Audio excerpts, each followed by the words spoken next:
Wilbert Ye juga berbaris di belakang seorang petarung yang terluka, bersiap untuk membeli beberapa bahan obat. Dia harus meramu pil penjernih kelas 3. Setelah tingkatannya tidak berhenti meningkat, penyumbatan darah dan zat-zat kotor di tubuhnya menjadi semakin banyak. Jika tidak membersihkannya secara tepat waktu, dia khawatir hal ini akan menyebabkan penyakit dan akhirnya mempengaruhi kemajuan kultivasinya di kemudian hari. Orang yang membeli obat semakin banyak. Setelah Wilbert Ye menunggu setengah jam, dia baru menyadari sudah akan giliran wanita bercadar tersebut. Yang menjual obat adalah seorang pemuda. Dia tidak terlihat seperti penjual obat. Dia dengan sibuk mengambil obat, lalu memberikan obat tersebut ke pria yang terluka. Selanjutnya, pemuda itu berkata, dia mengangkat kepalanya dengan tidak acuh, matanya menyipit. Namun ketika tatapannya tertuju pada wanita bercadar tersebut, kedua matanya langsung bersinar, layaknya serigala yang sedang melihat mangsanya. Wilbert Ye menyadari perubahan dari ekspresi pemuda tersebut, sehingga dia menjadi curiga. Setelah itu dia mengerahkan kekuatan roh, ingin mendengar apa yang dibicarakan dua orang tersebut. Pemuda itu menelan ludah, dia menatap wanita bercadar tersebut, lalu terdiam untuk beberapa saat. Kamu berjualan atau tidak? Jika tidak aku akan pergi. Wanita itu terlihat sudah tidak sabar, dia sudah tiba dalam waktu yang lama, namun pemuda itu tidak bertanya apa-apa padanya, selain itu juga terlihat tidak sopan. Aku jual, aku tidak tahu penyakit apa yang Nona idap, aku akan mengambil obatnya untukmu. Pemuda itu tersenyum. Berikan aku 50 gram kristal biru, 50 gram kristal merah, lalu juga satu sinomenium merah yang sudah berusia ratusan tahun saja. Tidak meminta pil, melainkan meminta bahan obat, apa jangan-jangan dia juga seorang ahli alkimia. Lalu sekarang mempersiapkan bahan-bahan obat ini untuk meramu pil sumber hati kelas 4, bersiap untuk menghancurkan segel di dalam tubuhnya. Wilbert Ye sekali lagi mengamati wanita tersebut, dia menyadari kekuatan rohnya masih jauh dari ahli kimia kelas 4, dia sama sekali tidak mungkin bisa menghasilkan pil sumber hati kelas 4, jadi untuk apa dia membeli bahan-bahan ini?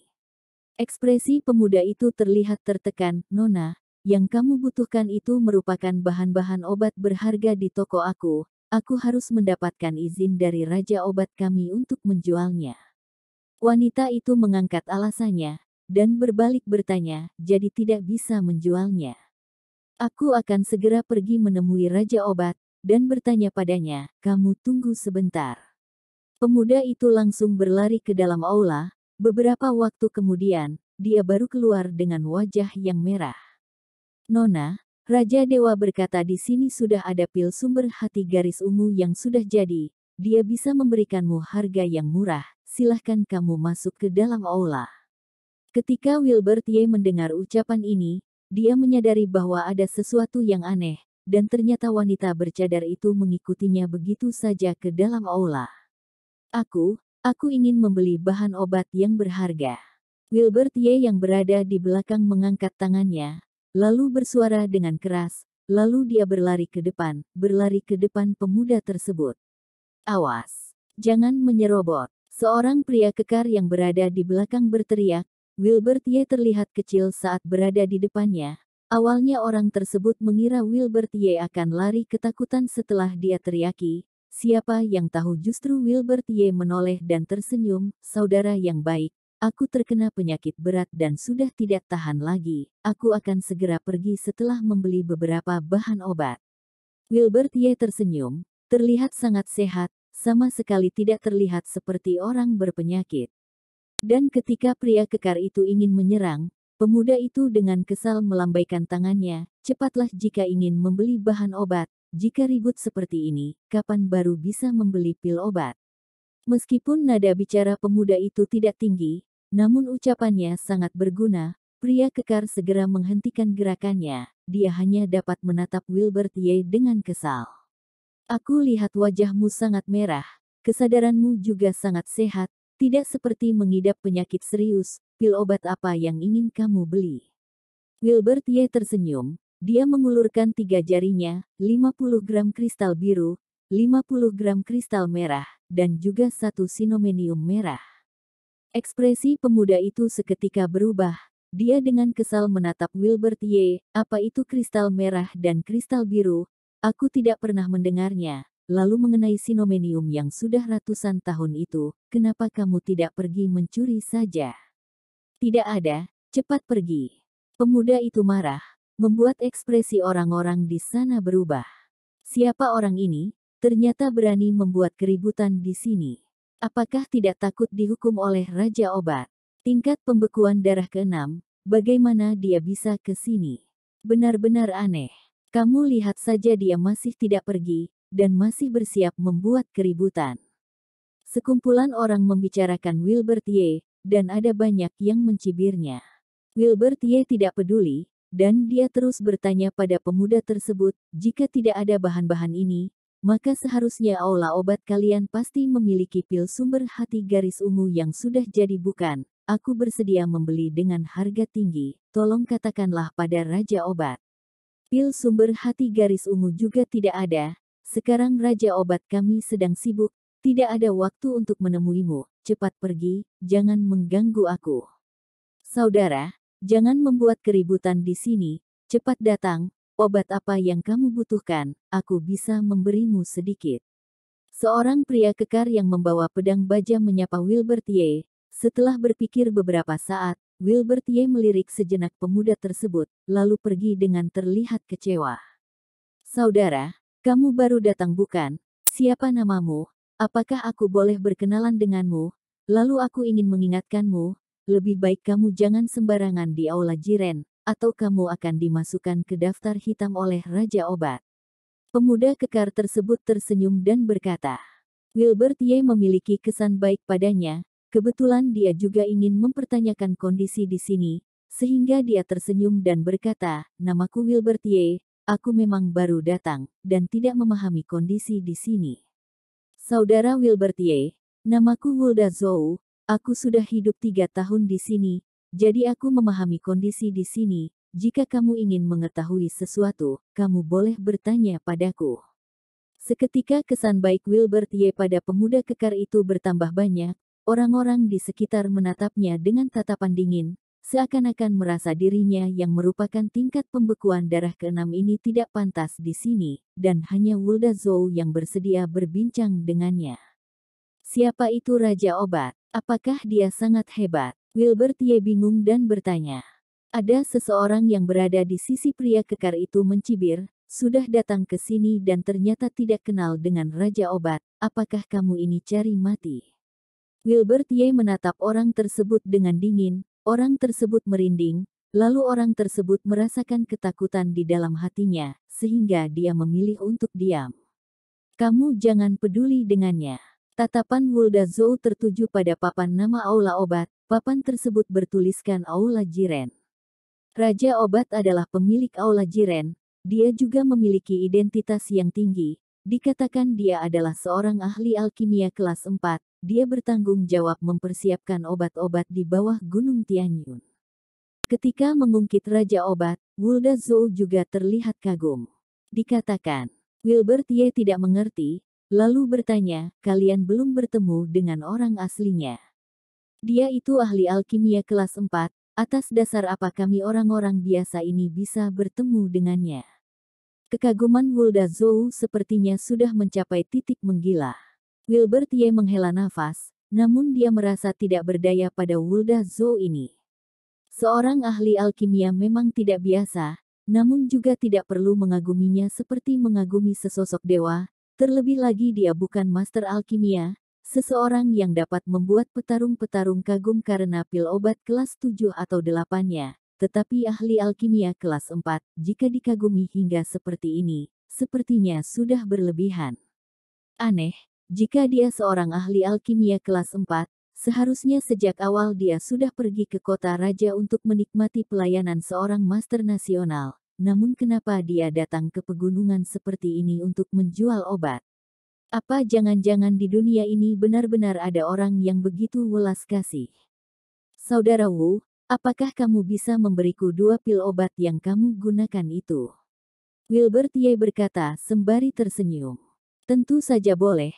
Silahkan saudara Wilbert Ye ambil saja.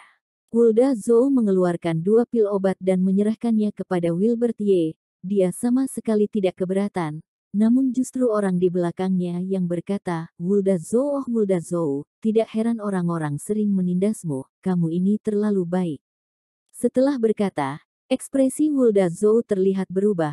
Tentu saja Wilbert Ye menyadari bahwa ekspresi Wulda Zhou menjadi terlihat buruk. Sepertinya ada sesuatu di balik semua ini. Wulda Zhou, pil yang kita miliki sudah tidak banyak.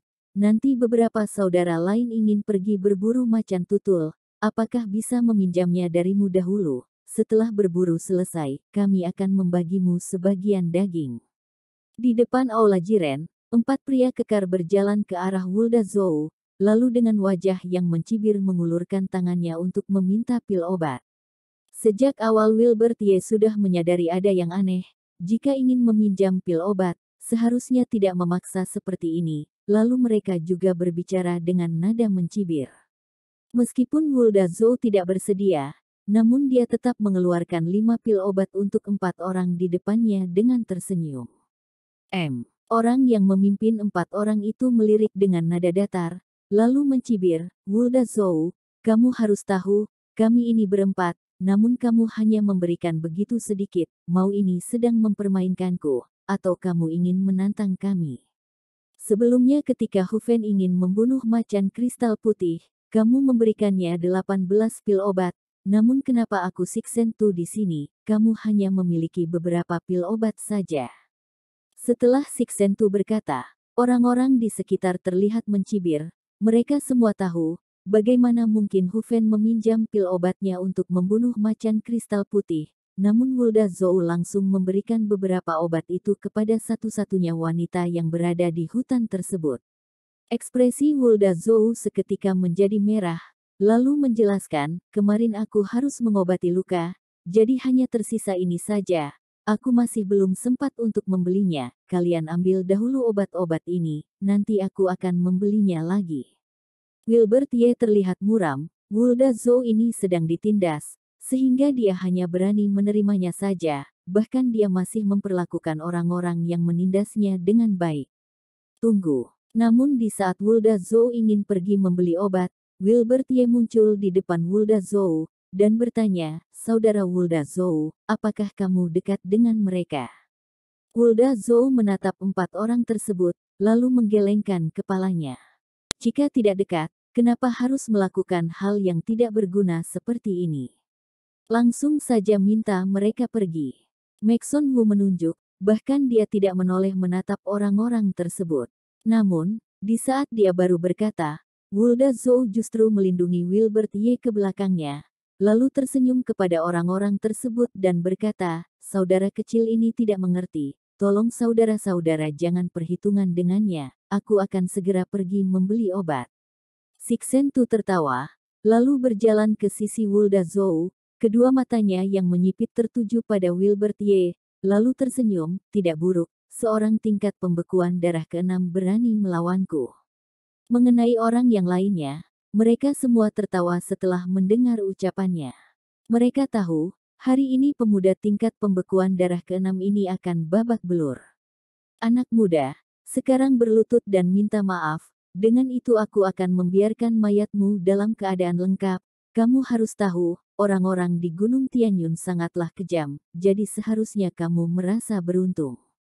Wilbert Ye menggeleng kepalanya, lalu menghela nafas. Setelah itu dia memandangi Gunung Tianyun, dan berkata, Gunung Tianyun adalah tempat yang berharga, sangat cocok untuk tempat pemakaman kalian ini tempat dengan feng shui yang sangat baik. Setelah dia berkata, seketika terdapat hentakan di udara. Sebuah niat membunuh menyebar. Wilbert Ye, jangan sembarangan berbicara. Wulda Zhou segera memberi Wilbert Ye isyarat mata. Orang yang berada di samping sana menatap Wilbert Ye seperti orang mati. Tadi Wilbert Ye telah membuatnya sangat kesal, dan saat ini Sixen Tu akan segera menghabisinya, sehingga ini sama saja membalaskan emosinya. Tidak masalah. Wilbert Ye terlihat tidak peduli. Dia telah berkata, memangnya Sixen Tu itu dapat apa? Pemuda, malapetaka itu berasal dari mulut. Sixentu menjilat bibirnya, lalu tersenyum, senyumannya terlihat haus akan darah. Bukankah kalian ini sekarang sedang berada di dalam malapetaka?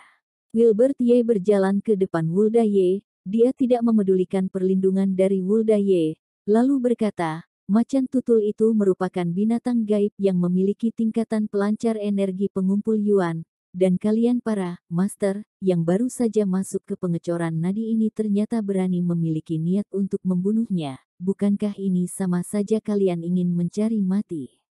Sejak awal Wilbert Ye sudah menyadari ada yang aneh. Sixentu dan 3 anak buahnya ini merupakan petarung tingkat pengecoran nadi pertama, sedangkan macan tutul yang biasa itu, setidaknya memiliki kemampuan tingkat pelancar energi pengumpulan yuan ketiga. Bagaimana bisa mereka melawannya? Apa jangan-jangan ingin menggunakan pil obat untuk melemparnya? Ekspresi Sixentu berubah. Ekspresinya saat menatap Wilbert Ye juga sedikit berubah. Tidak disangka seorang tingkat pembekuan darah memiliki ilmu yang begitu luas, hingga mengetahui macan tutul adalah binatang gaib tingkat pelancar energi pengumpulan yuan. Wilbert Ye menghela nafas dengan tidak berdaya. Orang-orang ini semuanya selalu meremehkan orang lain, sedangkan sebenarnya Wulda Zhou memiliki kemampuan yang tidak buruk, setidaknya dia memiliki tingkatan pengecoran nadi pertama. Selain itu dia juga sudah berada di puncak tingkat pengecoran nadi pertama. Jika benar-benar bertarung, Sixentu dan beberapa ini tidak tentu bisa mengalahkannya. Hanya saja dia terlalu penakut. Namun, Wilbert Ye tidak takut siapapun. Di dalam bela diri, seorang petarung harus mengalami ribuan cobaan dan kesengsaraan, lalu terus melangkah ke depan. Jika bukan karena keberanian ini, bagaimana mungkin bisa dia menjadi seorang suprim di kehidupan sebelumnya? Kembalikan pil obat, lalu berlutut minta maaf pada saudara Wulda Zhou, dan aku akan membiarkan mayat kalian tetap lengkap. Wilbert Ye mengepalkan tinjunya, dan tatapannya tidak tertuju pada mereka. Ekspresi Sixentu seketika menjadi tertekan. Sebenarnya ucapan ini harusnya dia katakan pada Wilbert Ye, namun sekarang justru Wilbert Ye yang memintanya untuk mengembalikan pil obat. Ini sama saja sedang mempermalukan dirinya Sixentu. Tidak perlu kasihan, patahkan kaki tangannya, hancurkan tulang di seluruh tubuhnya, dan lempar ke dalam hutan untuk makanan serigala. Sixentu akhirnya sudah tidak tahan lagi, dia langsung membawa beberapa orang untuk mengepung Wilbert Ye. Tidak boleh, Wulda Zhou ingin menghadang, namun mereka sudah bergerak. Anak muda, ingatlah untuk berpikir dengan baik di kehidupan selanjutnya. Jangan mengusik orang yang tidak bisa kamu lawan. Aku tuanku ini telah memberikan pelajaran ini padamu. Setelah Sixentu berkata, mereka berempat tersenyum keji, lalu menerjang ke arah Wilbert Ye seperti serigala yang kelaparan. Tubuh Wilbert Ye melesat, kemudian langsung muncul di belakang salah satu orang tersebut. Dia dengan sederhana menangkap lengan kanannya, lalu sedikit menekuknya. Seketika muncul suara dislokasi tulang dari dalam tubuhnya. Suara jeritan merambat ke seluruh arah. Petarung di sana menoleh, lalu mereka melihat seorang pemuda menendangkan kakinya ke perut seorang pria kekar. Seketika ekspresi pria kekar itu berubah, dan terkapar. Tinju api. Wilbert Ye menggunakan sedikit kekuatan bela dirinya, lalu meninju wajah orang ketiga. Detik selanjutnya, kepala orang tersebut mendapatkan sebuah serangan yang kuat, dan langsung meledak. Sedangkan Sixentu masih belum sempat tiba di depan Wilbert Ye, dia segera menahan langkah kakinya. Namun kekuatan spiritual sudah menghantam tubuhnya kembali. Sixentu sudah tidak tahan lagi, kemudian dia menyemburkan darah dari mulutnya. Sekarang tersisa kalian 3 orang, apakah kalian bisa langsung berlutut dan meminta maaf? Wilbert Ye berkata dengan nada datar, hanya saja pertanyaannya mengandung niat membunuh yang kuat.